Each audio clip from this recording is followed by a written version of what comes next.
ಮತ್ತೊಂದು ಕಡೆ ಮಹಾರಾಷ್ಟ್ರದಲ್ಲೂ ಕೂಡ ವರುಣನ ಆರ್ಭಟ ಮುಂದುವರೆದಿದೆ. ಕಳೆದ ಹಲವು ದಿನಗಳಿಂದ ಭಾರೀ ಮಳೆಗೆ ಮಹಾರಾಷ್ಟ್ರ ಜನ ತತ್ತರಿಸಿ ಹೋಗಿದ್ದಾರೆ. ಮುಂಬೈ ನಾಸಿಕ್ನಲ್ಲಂತೂ ಭಾರೀ ಮಳೆಯಿಂದ ಹಲವು ಅವಾಂತರಗಳು ಸೃಷ್ಟಿಯಾಗಿದ್ದಾವೆ.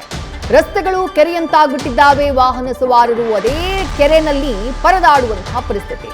ನಾಸಿಕ್ ನಗರದ ಕೆಲ ಪ್ರದೇಶಗಳು ಜಲಾವೃತವಾಗಿದ್ದಾವೆ. ನಾಸಿಕ್ನಲ್ಲಿರುವಂತಹ ನಂದಿನಿ ನದಿ ಉಕ್ಕಿ ಹರಿತಾ ಇದೆ.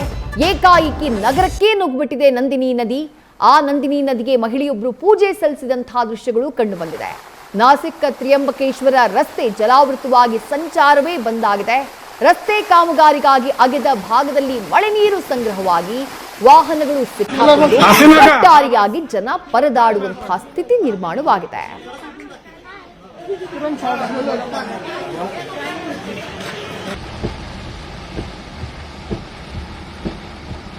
ಮಹಾರಾಷ್ಟ್ರದಾದ್ಯಂತ ವರುಣನ ಆರ್ಭಟಕ್ಕೆ ಜನ ತತ್ತರಿಸಿ ಹೋಗಿದ್ದಾರೆ. ಮುಂಬೈ ನಾಸಿಕ್ ಭಾಗಗಳಲ್ಲಿ ಮಳೆಯ ಆರ್ಭಟ ಜೋರಿದೆ.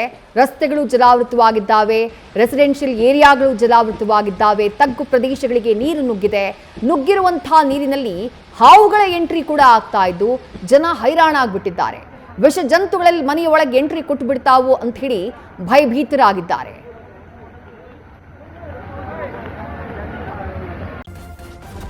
ನ್ಯೂಸ್ ಫಸ್ಟ್ ನಿರ್ಭೀತಿಯಿಂದ ನಿಮ್ಮ ಪರವಾಗಿ.